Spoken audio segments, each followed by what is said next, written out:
Hello, everybody. Fly or Lie podcast, episode 14. We almost didn't get to start this episode just a second ago, Mitch, because I almost sent my entire screens and computer and everything on the floor, but we made it. So, Yeah. here we are. We are starting, barely. Anyways, We're episode very good 4. at this. Yes, we are amateurs. We are amateurs at this. We are also amateurs at golf, Mitch. That's why we're here. We're an amateur golf podcast, the Fly or Lie podcast. We're an amateur golf podcast. We are here live on Thursdays, 8 p.m. Central Normal Time, which it is 3 past at this exact second. And we're here talking amateur golf, like I said. We'll talk anything amateur golf. Our games, hints, tips, tricks. We'll talk with other amateur golfers occasionally. We've had 3, 4, 5 guests on. They share their stories. We kind of go back and forth with them on some things. We'll have more amateur golfers on, I'm sure. Yeah, and we're live on X and YouTube. Follow us on either one of those or subscribe on YouTube, I guess is what they call it. Do that if you're interested in amateur golf. We'd love to have a community of amateur golfers with us chatting along and talking golf because that's all we like. That's all we care about. Yeah, that's Mitch. There was a major this past weekend, the There Masters. was a major. We're The not best a major uh, of the year. we're not a professional golf podcast. There are thousands of those. Everybody gets on here and recaps the Masters and say, "Ooh, Rory, big win, cool," and they do their little analysis and their numbers and crunch all the numbers and say how cool and fun the Masters was. We, Mitch, are not a professional golf podcast. We're an amateur Yeah. golf podcast. But what we'll do today, I believe, is use professional golf and the Masters from things that we saw over the Masters to help us as amateur golfers be better at amateur or be better at golf, learn from what the pros do and kind of things we saw to enhance our games. That's what we're gonna do. We are not gonna talk about the pros just to talk about the pros. Absolutely. Anyways, so Rory won, and that's as far as we're going on that, right? We can just announce that everybody knows that. Yeah, I think everyone knows that Rory won. If you don't, I guess spoiler alert, you missed like the biggest event of the year. Congratulations. But I have a hot take, by the way. Again, not a pro golf podcast, but I have a hot take we about love hot takes. I have a hot take about the Masters, which I get a lot of crap about quite often. Are we gonna fight here? We about to fight? Yeah, probably. I mean, probably, yeah. All right. All right. Say it. Um, the Masters is not my favorite major of the four. In fact, it's not even my second favorite. It's close. Okay. It's close to the Players in being third or fourth, and the PGA Championship is the fifth best major. That's obvious.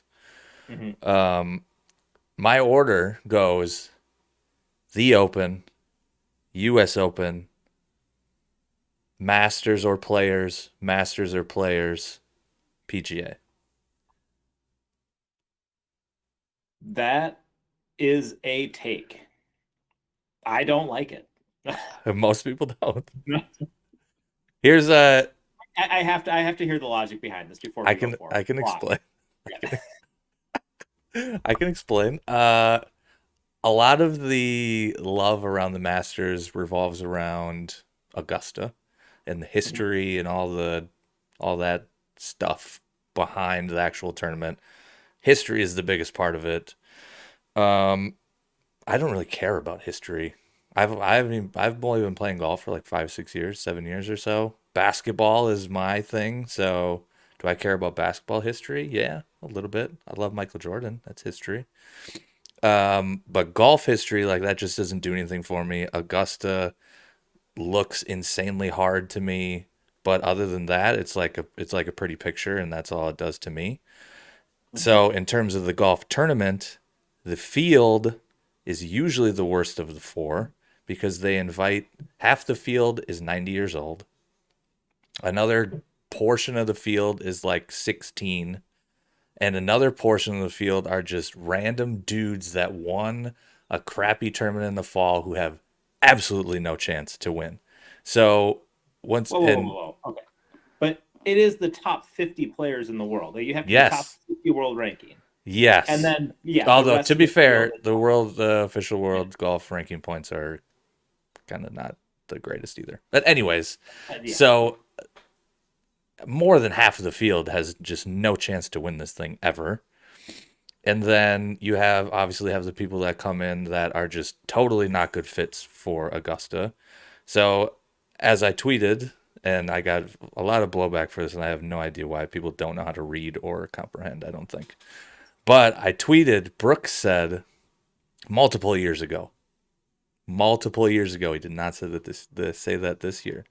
Multiple years ago, I don't actually remember what major he was talking. I don't even know if he was talking about the Masters, but it applies to the Masters in that once you start weeding out all the people that like kind of got invites that probably really aren't good enough to win majors, or you got in the Masters case, you got the old guys and you got the amateurs that got no chance. You weed out all those people, and there's like 20 guys that got a chance. And then you layer on top of that at the Masters, you're playing the exact same course over and over and over and over again, which means for the most part, the guys that play good at Augusta are just going to play good at Augusta all the time. So it gets boring to me, boring-ish. Like this tournament was exciting. It was fun. Rory winning and melting down and coming back and melting down and coming back was fun. But in general, you just always see the same guys at the top of the leaderboard all the time. Like Rose has been the first round leader 5 times in like however many years he's played, and however many the last year, like a bunch of times. He's always up there. Somebody messaged me on Twitter and was like, "Hey, well, nobody would have expected Corey Connors to do this or Patrick Reed to do this." And I'm like, well, Patrick Reed has won this before, so yes, they did. And also look at Corey Connors' history. He's got like three top 15s in like the 5 years he's played. So it's like you just look at the names that are on the top of the leaderboard and like, oh, yeah, just kind of expected those guys to be there. There's no like weird randomness other than like Danny Willett winning occasionally, like whatever. There's one guy here and there. Otherwise, it's the same guys. So it that bores me. That's not I'm enough. gonna, There's I the need to push back a history. little The bit. history doesn't. I don't have the history to pile on top of that to say, okay, that kind of gels together and is fun to me. It's just like a pretty course with the same guys playing good all the time. That's kind of boring to me. I got to push back a little bit Okay, because I'm ready. I, I think the reason why, the same people always stand out at Augusta is because they are the best ball strikers in the world. They control their distances the best of anyone in the world. And at Augusta, your distance control needs to be perfect. A yard difference can be the difference between a 10 to 20 foot putt for birdie and a 50 foot putt for birdie. For sure. And I think that's what makes Augusta so hard. Like, you can get away with a lot of stuff in places at different US Open venues, different PGA venues, different Open Championship venues, where if you're a little bit off, it'll work out okay. Like, you might have 30 feet or 40 feet, but Augusta, it just like you need to be perfect. And I think we're going to touch on that a little bit today too, as we talk about Bryson battling his long lefts. But that was a huge reason why he fell apart in the end. He didn't win, is because his distance control was garbage. Yes. Like, it was just bad. He's an Yep. amazing driver of the golf ball. He made some putts, and that's what kept him in it. But his distance control was so bad that he was never going to win unless he got that figured out. Right. Yep. And So that's a huge skill. that's one of the first things I wanted to touch. We can I get shit all the time for saying I don't like I like I like all 5 of the majors. By the way, I'm counting the players as a major just to tilt everybody Fair. that doesn't think the players is a major. It's not, but it is. Anyways, I like all the majors. They're all fun. It's all good to have the best players all playing together. That's the best golf. To me, it's not the number one or the number two. So, anyways, we can move on from that. Okay. Uh, Yeah. the since we're not a We pro will golf never podcast. agree on that, but We're that's not a okay. no, we won't. I am different from most people probably. Yeah. Anyways, the first thing I wanted to touch on, and it's one thing that you mentioned as a skill just now, and one thing I think is really important. We may have even talked about it before, and is what I would have mentioned today as like my lesson of the day, if you will, is having or learning the ability when you're going out on the golf course to be able to self-diagnose when things are going wrong, how to fix it. I think that was a big problem with Bryson pretty much the whole weekend. What he was doing is he hit the ball terribly and then he went to the range and hit 500 balls, and who knows what he did or what he learned or whatever, but obviously that didn't work because he went out the next day and hit the ball the exact same, just long left, long left, long left, just every shot he just that was his miss the whole time. And and maybe he knew how it was supposed to be fixed and he just couldn't get his body to do it. Could be part of it, but it was obvious that the same thing was happening over and over again. And it is a skill to be able to hit the ball left 3 or 4 times and then in your head know what your tendencies are that made that happen and what you can do to fix it. And range work is really good for that. In that you go to the range when you're hitting the ball bad, that is not the time to sulk or to do anything. That is the time to over exaggerate feels or try and learn new feels or try and work in other drills or other things so that you can get a feeling or a thought or a something where if you have those lefts and you hit 2 drivers that are left, you're like, okay, I've done that on the range before and I've done this, whatever this is, to fix it. And then I can, get the ball moving a little bit the other way, or, maybe it's a little weaker, or maybe something, just something to fix it. It's a massive skill to be able to do that. I think it's one of the most important things you can do on the range when you're hitting it bad is don't sulk, don't be like, oh, I suck, and then just start smashing balls.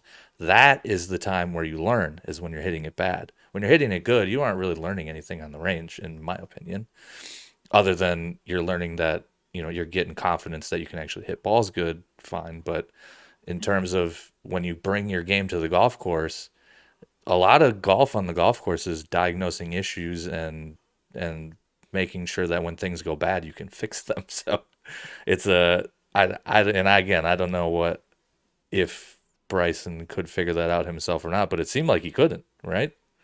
No, yeah, it definitely seemed like he just, I mean, it was long left, like you said, the whole weekend. Everyone saw it.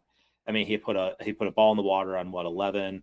He went long over on long left on 13, multiple 2 days in a row. Um, but and he just never seemed to like actually fix it. Like he knew it was happening, like you said, and he would just go to the range, hit 300, 400, however many balls he was hitting And every hope single that night. fixed it. Yeah. Yeah, trying to fix it. But for amateurs, people like us, when we're out on the course, like what do you do when you're hitting it long left per se? Like the first thing that I do when I'm having one of those days where everything seems to be going left, I just open the club face a little bit at address. Just open it up. Like it doesn't take much. Just it's a little reset. You open it up. You're doing something weird with your wrist angles, how you're delivering the club at impact. Something's happening, but you don't have time to fix it. So just either you have to either one, lean into it, or two, like do something that's an immediate correction, not something that a wrist angle. You need to just open the club face at address. You need to maybe weaken your grip a little bit, doing something along those lines that is an immediate fix for the problem, and then go back and work on it on the range later. And in a golf tournament like this, you're not going to fix it overnight.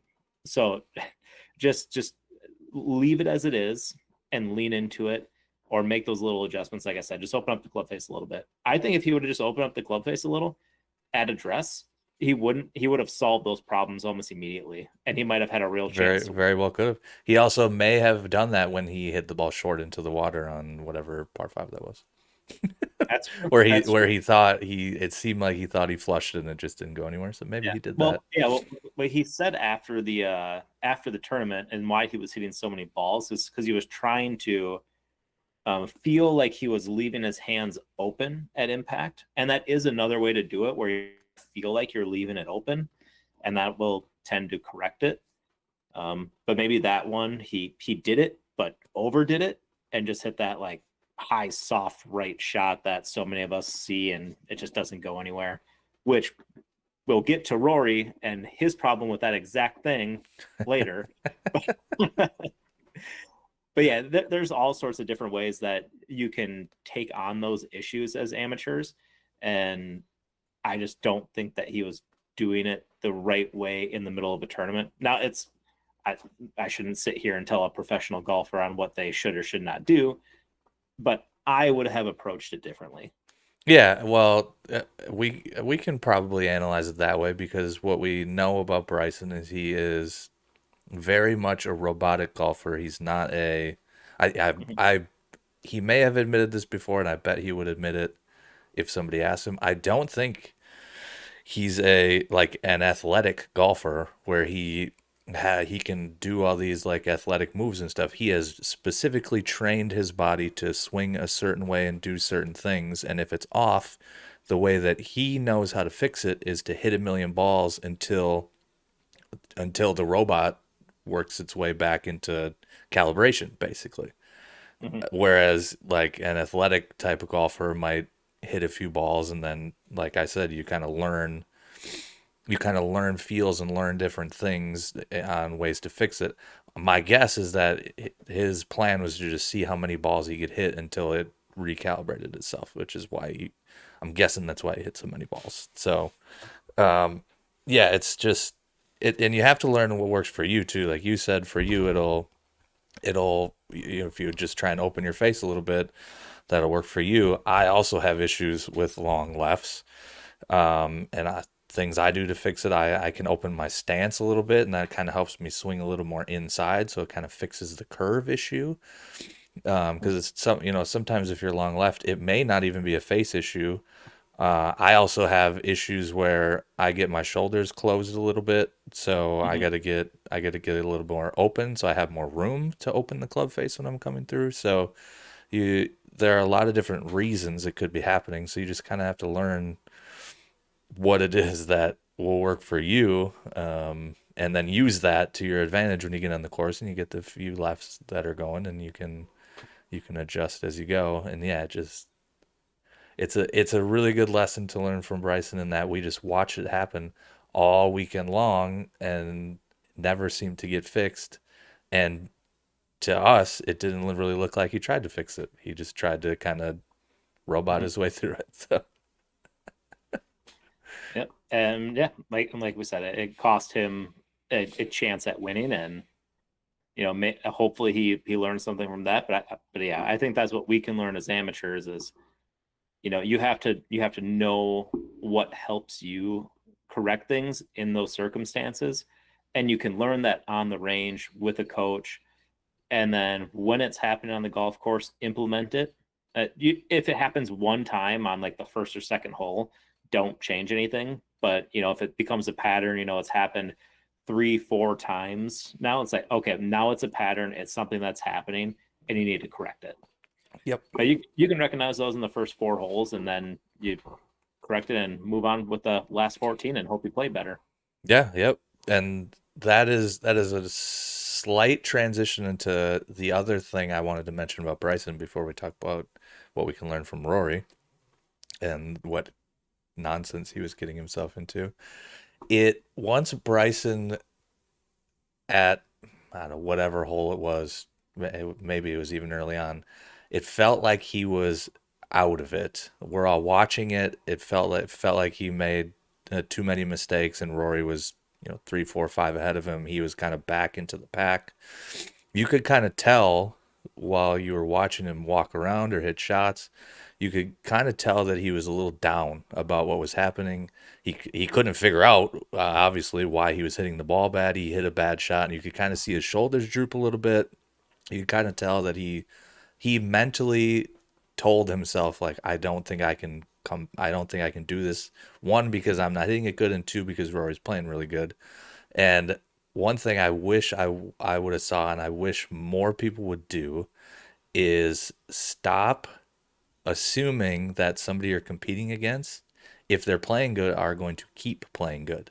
Because I think that's the assumption that a lot of people make when you're competing and you're getting your ass kicked, you're down 4 or 5. It's like, oh, this guy's just striping every fairway. That doesn't mean that's going to happen on the next hole. And we saw this happen with Rory. He melted down in the middle of the round, and I don't know if Bryson, if he would have kept his shoulders up a little bit and been a little more confident, I don't know if he would have hit better shots and scored a little bit better. But it's possible that part of his part of his meltdowns throughout the entire round was just he felt like he didn't have a chance anymore, so maybe he took more chances, and then he was left in worse spots, blah blah blah, whatever, and may not have just stuck to the plan and said, I'm just going to try my hardest in every single hole. And if Rory comes back to me, then heck yeah. If not, then hey, I didn't play my best. It's an issue that a lot of amateurs go through, that you just kind of give up when you think you lost. And this is, by the way, a large reason why Tiger always dominated people so much, because even when he kind of had stuff going wrong, or he might have been losing a little bit, he was always, he says this, he's probably in a million different interviews he said it, that he always tried his hardest to score, or stuck to his plan until the last hole or whenever he was finished playing, because it was never over. It is possible for pros to make a 10 on a hole. It's Mm-hmm. low, the chances are low, but pros have made 10s and 11s and 12s and 13s, and at Augusta, shit, you never know. It can happen So quick. yeah, and so we're talking pros there. Now we go back to us amateurs, and it's like, you really never know if somebody just, maybe they're getting a little too confident and like, dang, I can kind of cut this corner a little bit more, and then they wipe it into the trees, and then they reload, and then they wipe it in the other side of the trees, and all of a sudden you were down 6, now you're down 1, and now you're back in it. So us as amateurs, and the pros have to do this too, but us as amateurs have to do a way better job of not assuming that who we're competing against is going to keep kicking our ass. We have to keep pushing and pushing and pushing, just in case they have those issues and they come back to us. And now we're still in the game. We're still mentally ready. We're still following our processes. We're ready to go when they do come back to us. Yeah. I felt like I saw that at Augusta too, and that I know that's a big problem with amateurs that we all should be better at. Yeah, that's a huge struggle for everyone, I think. I mean, it happened to me in a tournament in 2023. I literally missed 5 putts inside of 3 feet, and I was mentally broken. Like I walked up. I had a friend caddying for me that day. I didn't have him on the first day, but on that day I did, and I was so broken that we got to the 18th hole finally, and I had like a 2-footer, and he just handed me my putter. He's like, "Okay, you got this." I'm like, "I don't know, I might miss this." Like it was just one of those days. Like I don't know what was happening, but I could not make a putt. And when everything's going wrong that way, especially in a competitive environment, like it just begins to weigh on your mind over and over. Like you step up and you're like, I have no idea what's going to happen here. And then you get tense, and then you leads to more bad shots. But the odd thing is when I'm not in a competitive tournament, like things are going wrong, and like I'm sure you've been there. I'm sure everyone's been there. You're like 12 holes in, everything's bad. You just stop caring about the round, and all of a sudden you string together like a 5 pars and a birdie to close it out. Like it's just the dumbest thing, because you just stopped putting so much pressure on yourself to perform, and you just allowed yourself just to swing, and everything gets fixed. It's so weird. It is funny, and yeah, even in casual rounds, people will just give up playing on their own too. If people, I've done this a million times, because my scores are very volatile, as you know. I'll start out and make a bogey and a double, maybe another bogey. I'll be 4 over through 5 or whatever it is. And in my brain, I'm like, I don't think I have no clue how to get this back to even par because I'm not used to being this far over par with so many holes left. I'm going to shoot 90. Whereas if if I start out par, par, double, birdie, par, par, bogey, and then I get to 11 and I'm 5 over, weirdly that feels different than when I was 5 over, when I was 4 over through 5 and got to 11 and I'm still 5 over through 11. It's a weird mental thing that I struggle with, as a lot of people struggle with and need to get better at, is even if you start out bad or you have a bad stretch, that does not mean that's going to continue. And by the way, same with playing good. If you're playing really, really good and you're flagging everything, it does not mean you're going to continue to do that. So we got to be a little bit better of understanding that when bad things happen or really good things happen, our golf games are going to regress to kind of where they need to be. So just be a little patient, because if you quit or give up or whatever, then the bad scores will continue to get worse because you're putting no effort in. So it's a mental battle that we have to be aware of so that we can fight it when it starts to happen. It's a battle that I fight all the time because, like I said, my scores are very volatile. So I can ain't nobody start off the first hole with an 8 more than me. That can somehow make it back and shoot somewhere around even par. So Yep. Been there, done that. Well, should we move on to the other topic we wanted to talk about coming out of the yes, Masters of laying up versus not laying up? Is there a good time to even lay up? I think there is, but I know Lou Stagner put together a Twitter thread, X, you want to call it, yeah, about hole 3 at Augusta specifically. And I thought it was really interesting because you got to see a lot of different players take different approaches. Some people laid back with an iron or a hybrid or something off the tee to leave themselves with a full wedge with the like based on where the pin location was, because it would give them more ability to land it softer mm-hmm. and be able to control the spin a little bit more and not have to worry about the big banks that are around that green. But there's a couple people I want to highlight. One is Justin Thomas. He hit hybrid on Sunday off the third tee to lay up to safety, because that's what you do when you're laying up to safety. You hit a hybrid or you hit an iron or whatever it is, because you don't want to take the driver out of your hands. Dangerous club. Mm-hmm. Well, he ended up going into one of those bunkers right on the fairway. Yep. And we all watch Augusta. We all know what it is. Those bunker faces are steep. I mean, he's in there like 8 feet, 9 feet deep in this bunker. And what happens? He hits his wedge and it goes directly into the bank, barely gets out of the bunker, just kind of topples out. And now he's hitting 3 from a spot where he would have been passed with his driver if he had just hit driver in the first place. And he ended up making a 5 on the hole. And then I think, did Bryson go in the bunker on 3, or is he just next to? I can't remember if he ended up in the bunker or not. But I I know don't. he laid back, and I know he made a bogey. Yeah, I don't remember if he ended up in the bunker or not. Yeah, I can't remember exactly. But anyway, that's beyond the point. It's he laid up and he still made a bogey because he 3-putted.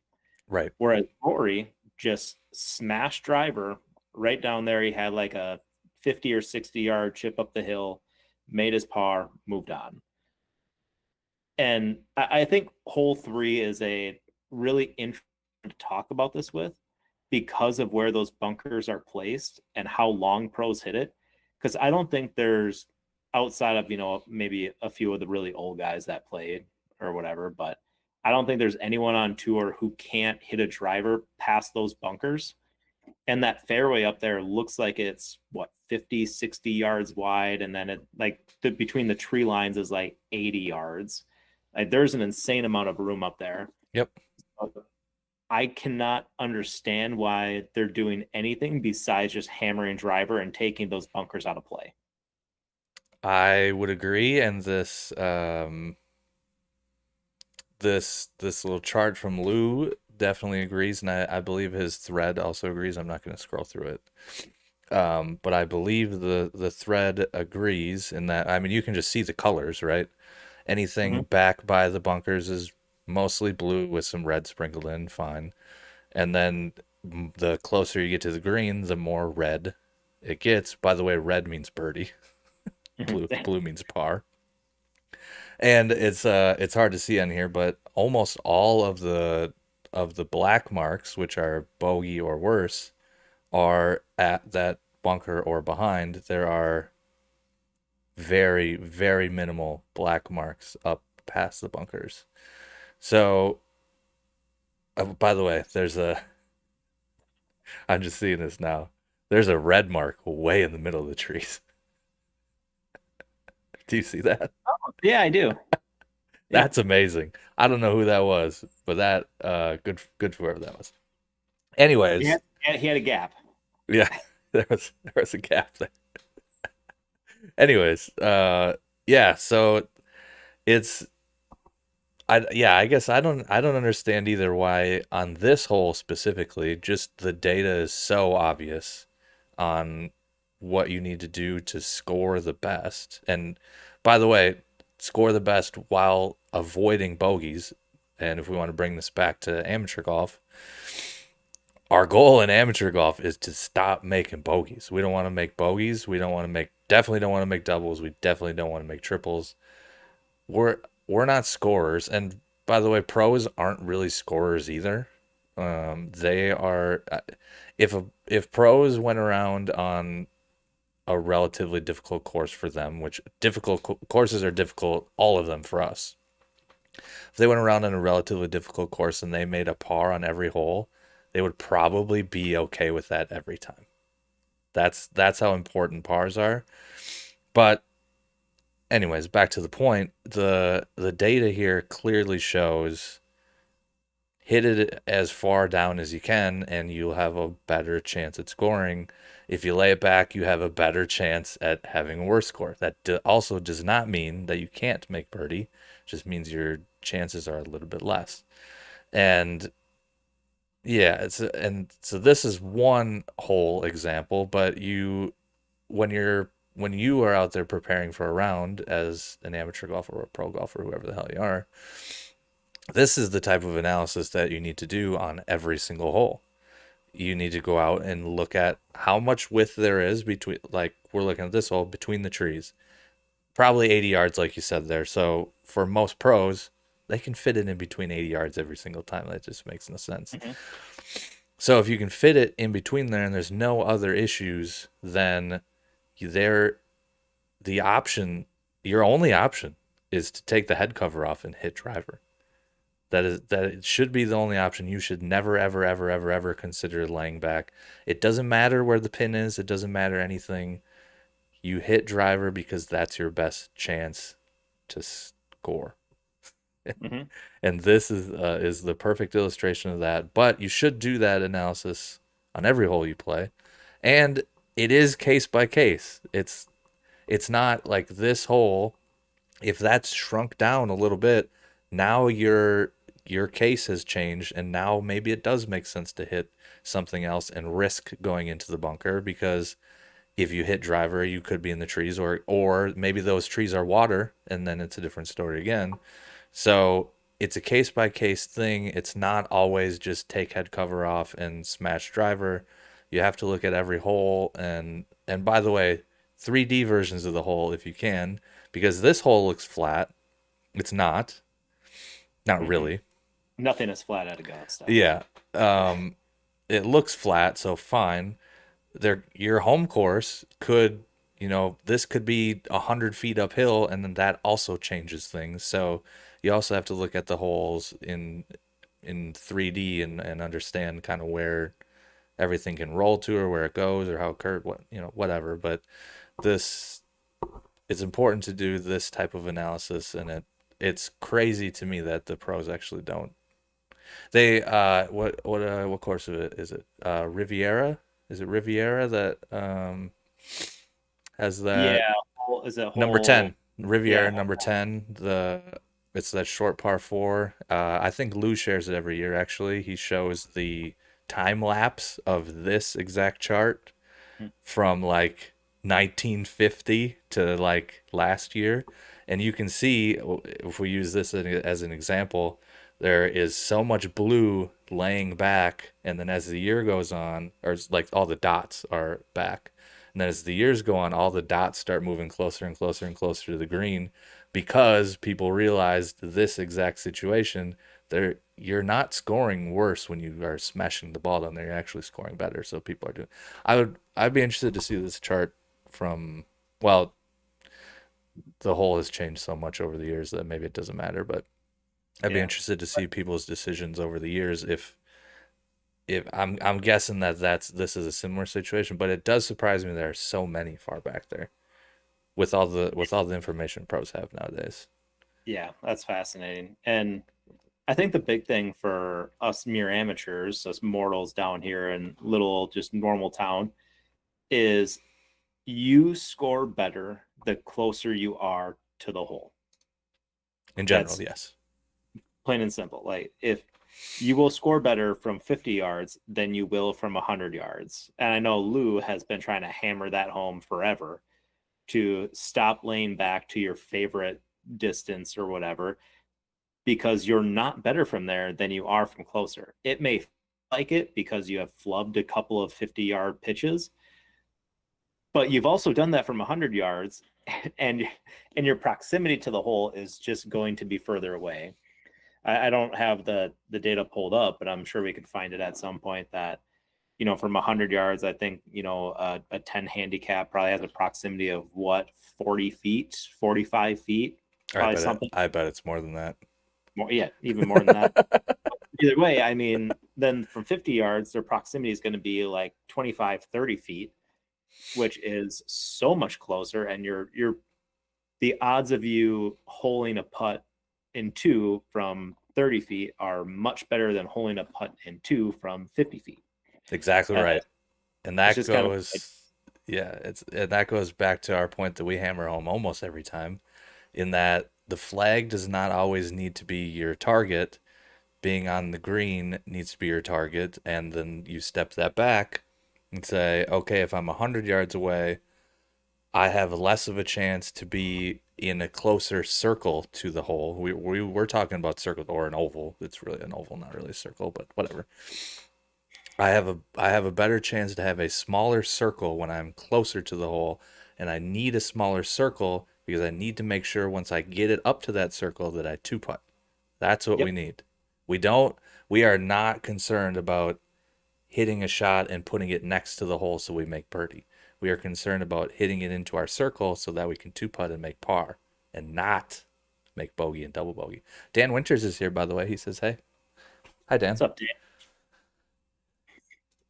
Yeah.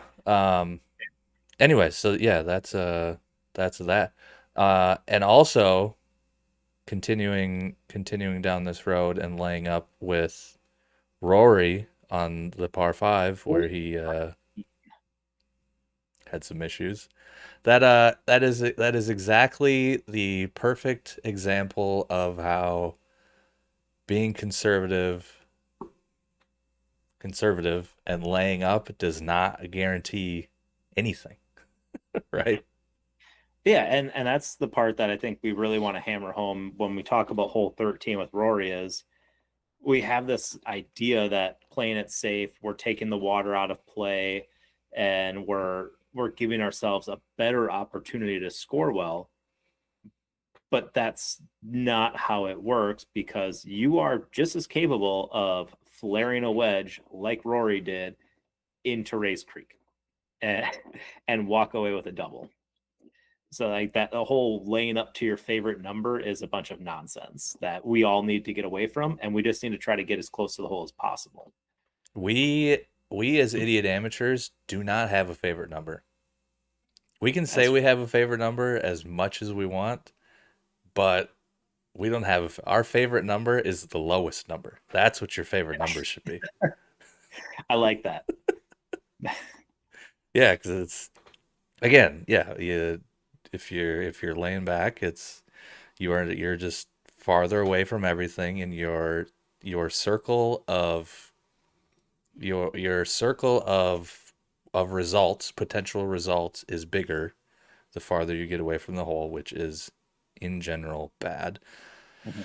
And then obviously, yeah, you have to consider every hole separately. So not always is farthest better, but and Lou, for example, which is why people really hate Lou, is because he he always says always hit driver or whatever. And there's And always exceptions. there's always exceptions to every rule. And by the way, there are always exceptions for individuals. So you there may be one individual out there who has a 56-degree wedge in their hand, and when they stick their ball into they put it at 100 yards and they have this 56-degree wedge, there is probably a guy or two or three out there that when they're at 100 yards with their 56-degree wedge, they're going to hit it to 20 feet. But when they go to 50 yards, they're going to hit it to 60 feet. There are those guys out there. For the most part, you are not that guy.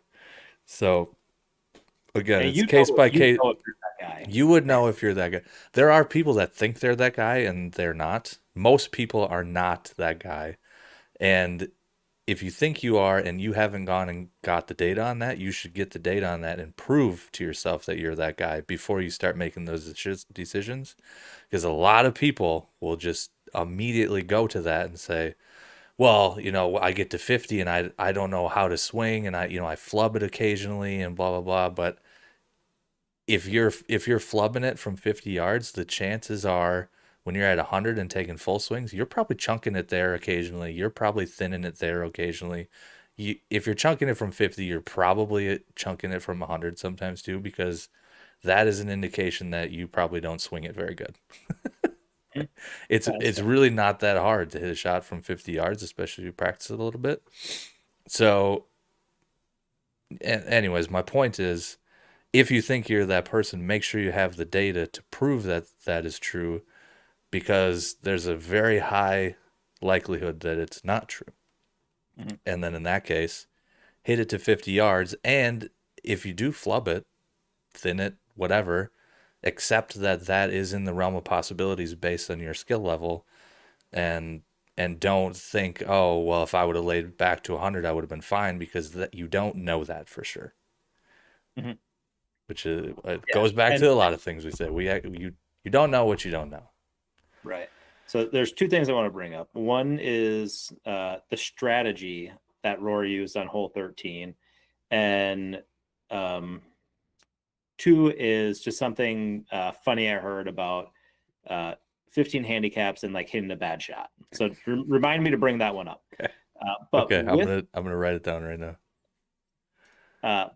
the strategy, he laid up because he was hoping that he could just hit it on and have an opportunity for birdie and make a par at worst. But for Rory himself, and this is where we're talking more about individuals, the best thing that guy does is hit a driver. 100%. And for whatever he was going on in his head, he decided to take his best club and leave it in the bag and hit a 3-wood because he had predetermined that he was going to lay up. He was planning to lay up on that hole, even though I'm pretty sure he went for it all 3 other You days. did, yeah. So, so changing strategy there, that's something that I think we as amateurs can take. Doesn't matter what position we are in during a tournament or in a competition, like don't change your strategy just because of where you are. You know what's very interesting about that? I cut you off for a second and I Yep. fucking talk forever, but it reminds me of the players when he hit driver on 18, and everybody and their moms was like, 3-wood, dude. Hit it in the fairway, 3-wood. And he hit driver because it's the best club in his bag. So Mhm. that disconnect there is what was crazy to me. And it's for sure, just like you said, it is for sure because he knew he had the lead and he was trying to protect it instead of just playing golf. It's crazy. Yep. Yeah, he did not play the way that he should play. And that's something I think all of us amateurs can take from that is don't change your strategy just because of where you are in a match, in a tournament, and whatever. If it's just a money game with your buddies, like it doesn't matter. Don't change your strategy because of where you are. The second one is him even laying up. Again, the idea was that he lays up, he hits on, he two putts, makes his par, and walks away. Yep. But if he goes for it, even if it goes in the water, he gets to drop lane or hit his four shot and then can one putt, and he's going to have like a 50-yard pitch to get up and down for par. At worst, he probably makes a bogey. Mm-hmm. Instead, he put himself in a situation where he had the potential to flare a wedge like he did, put it in the water. Now he's dropping four, hitting five, and at best he's making a bogey, but most likely making a double, which is what Yep. happened. And for amateurs, by the way, when we do that, their potential is 6, maybe 7. Our amateur potential is 7, 8, 9, 10. So think about that. So that's why I want to talk a little bit about what the strategy is. And what we should be doing is, again, don't change your strategy. Do what you're supposed to do. If that's the club you normally hit on that hole, hit that club. 100%. Yeah. It's And that was baffling to me. And it really did. It set like a pretty poor example to people watching that are competitive golfers that are trying to learn from pros in that, oh, Rory's up 5, so what you do is you just dink it down the hole and then you're guaranteed to make a 5 and then oh look, no 5. Mhm. Never guaranteed. Never guaranteed. and then those bad thoughts start running through your head and mistakes start piling up. Yeah, so just ignore all that and do what you're supposed to do. All right. So the other thing is just coming back. We were talking about flubbing chips, flubbing 100-yard shot, whatever it is. Yes. And I just heard something funny. I forget where it came from, but it was, this guy's playing with a 15 handicap or whatever it was. And the guy hits a bad shot and he's pissed at himself, whatever. The guy turns to him. He's like, what's your handicap? He's like, I'm a 15. He's like, all right, well, you got 14 more of those shots today. So just get ready for that. I do like that. I think that's a good way for us to just like prepare mentally. Like, what is your skill level? And when you hit those bad shots, just know that is expected. Like your skill level is not to a point where you're never going to hit a bad shot. Even pros hit bad shots and they're much, much better than us. Yes. That's So, exactly right. I think I think TV, by the way, has done a really big injustice to people that watch golf to learn golf. You can watch golf to be entertained by golf, although golf on TV is pretty boring. But for people that are watching golf to learn from golf, TV does a terrible job of giving us realistic expectations because all they do is show pros hitting it to a foot, hitting it to a foot. Can't be that hard if pros are just hitting it to a foot all the time and tapping in and all they do is make birdies all the time. Okay, well if I'm a scratch golfer, then I should be able to hit it to 6 feet every time. If they're hitting it to 1, I should be able to hit it to 6, right? The expectations they give to people are just it's out of this world that just and that also goes back to all of the laying up or trying to aim at flags and all this stuff. It's just it's everybody's done a really bad job of giving context to just how hard golf is and just how careful you have to be with your strategy so that you don't make big numbers. Mm-hmm. Yeah, absolutely. And thinking about the TV aspect, I think that's what's awesome about the Masters is because one of their things is that they limit commercials more than other tournaments. So you see a lot more shots. So I saw, Bryson hitting those, 20 yards over the green, 25 yards over the green. We saw pros coming up 30 yards short of the green. I think Justin Rose, he laid up on a par 3 and had 50 yards to the green. not intentionally, obviously. He just hit a horrible shot. Yep. I saw a bunch of them skull chips across the green, and Justin Thomas did it a couple times. specifically Justin Thomas is who I had in mind there. I just sculled it across the green. So I think that is good to see for us amateurs, because if the pros are capable of that, we are capable of that times 10. Like, or more, yeah, yeah, for it's sure. going to be worse, and that's okay. It is, and that's the key. It's gonna be okay too. Yeah. We, we don't need to be chucking clubs and breaking clubs. Like that stuff's just gonna happen.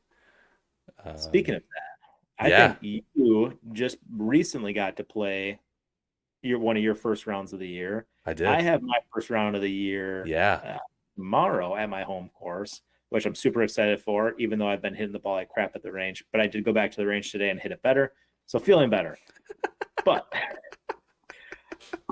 again, we are amateur golfers. We're getting to that point where we can actually play golf outside. And maybe we want to talk a little bit about how we're actually playing. yeah, And for me, we'll find out tomorrow. But I want to hear about your round. yeah. So I shot a 72.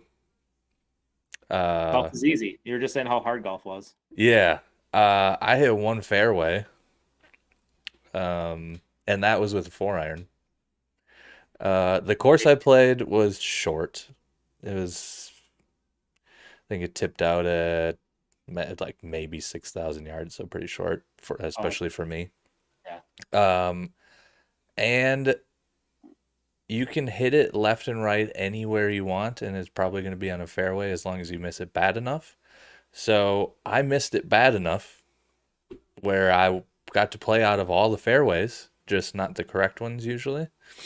Um, and except for two par fives where no, one, no, no, I hit one fairway with a 4 iron. I did not hit a fairway on a par five. I was in the rough. So whatever.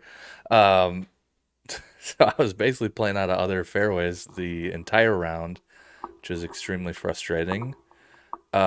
But because the course is so short and it didn't really matter where you miss, I just hit driver everywhere, like we just talked earlier. Just bombed it everywhere. It didn't matter. I had wedges on dang near every hole. I hit a wedge into a par five. Um, I made eagle on that hole. So, um, yeah, drove it terribly, but hit wedges okay where I could get the ball on the green and kind of roll putts, and didn't putt very well either, but whatever. Um, made an eagle, made a couple birdies, had a couple bogeys, and then ended up being a 72. Funny thing about that is we were DMing, and I explained this, and I said I'm ass at the game, and you laughed at me. However, if I were to play that round of golf anywhere else, I probably would have shot 90. Just because of how bad the driver is a fucking problem, Mitch. Is a problem. I got to get to the range and figure that out. We don't get to hit drivers much in Minnesota here over the winters. Most people are hitting balls in their garage and the ceilings are too low, so you really can't hit drivers. If you're going to hit drivers, you're usually going to a simulator. Simulators are way too goddamn expensive nowadays. So you can't just go there every day because it's way too expensive to do that. So most people are hitting irons and wedges all winter and maybe doing a little bit of putting, which is was I didn't do it as much as I should have, but that is was my experience. So it wasn't all too surprising to me that I sprayed the driver all over the place and then could kind of figure it out with the wedges. Um, but we got to work on the driver a little bit, Mitch. It's a problem. It's a Yeah. problem, and the I putter's a little bit of a problem too. But My home course does not allow you to miss it all over the place with the driver. The fairways are pretty spacious. I mean, they're mostly 40 to 50 yards wide. Some get narrower in spaces, but for the most part, the landing zones are pretty open. But there's a lot of tall fescue. Not right now. We will be able to find golf balls tomorrow, so we can get away with good, it. good. But in the summertime, I mean, you miss it 30 yards right, there's a good chance you're in some like waist high fescue and you're never finding that golf ball. Oh no, oh So no. you don't get to afford those massive misses left and right. Yeah. Yeah. Well, I am playing. I also am playing tomorrow, actually. That is, I think that's new information. I don't think I've shared that yet. I'm playing tomorrow, and I'm playing on a course that there are 0 holes where you can miss with your driver. So Perfect. Supposed to be nice and windy, like it if is April. Yep, and perfect, fun. perfect. So if last round trend continues, I'm gonna need to bring more balls probably. Playing at Edinburgh, USA. Have you heard of it? I have not. It's it has the coolest clubhouse I've probably ever seen. I'll have to send you a picture of it tomorrow. It's like very old school. It looks like a castle. It's pretty cool. Oh, hell yeah, I'm on board. But yeah, a lot of water, a lot of trees, a lot out of bounds. Greens are big, so if you hit it in the fairway, you can get it on the green. But that's been a problem for me, and it's long. I don't know what we're gonna play it at tomorrow. I think they tip out at 73 or 74 or 75. Probably we usually don't go back that far. We'll probably play like 67 or 68. So we'll play up a little bit. But that's still long enough where I'm gonna have to hit driver on a lot of holes, and if it doesn't go straight, we're dead. So It's gonna be a problem. could be it could be a problem. Anyway, we are. Hopefully your round goes good. I'm nervous for mine. I actually not nervous about my score. I'm nervous about if I'm gonna have to make the turn and buy more golf balls. I'm just happy to finally be outside playing golf, man. Yes. That's my approach tomorrow. Yes. I But agree. anyway, we'll leave it there. We're up against our hour here. Hmm. So we'll do the send off. You gotta Yes. make sure you like, subscribe, comment, share, do all that stuff. We appreciate it. It's good for the algorithm, helps us Hmm. get the Hmm. message across, help us connect with more amateur golfers like ourselves, like everyone who's watching. We appreciate you guys, and we will see you next week at what time? 8 p.m. Central Normal Time. It is the only time zone that matters. Love it. All right.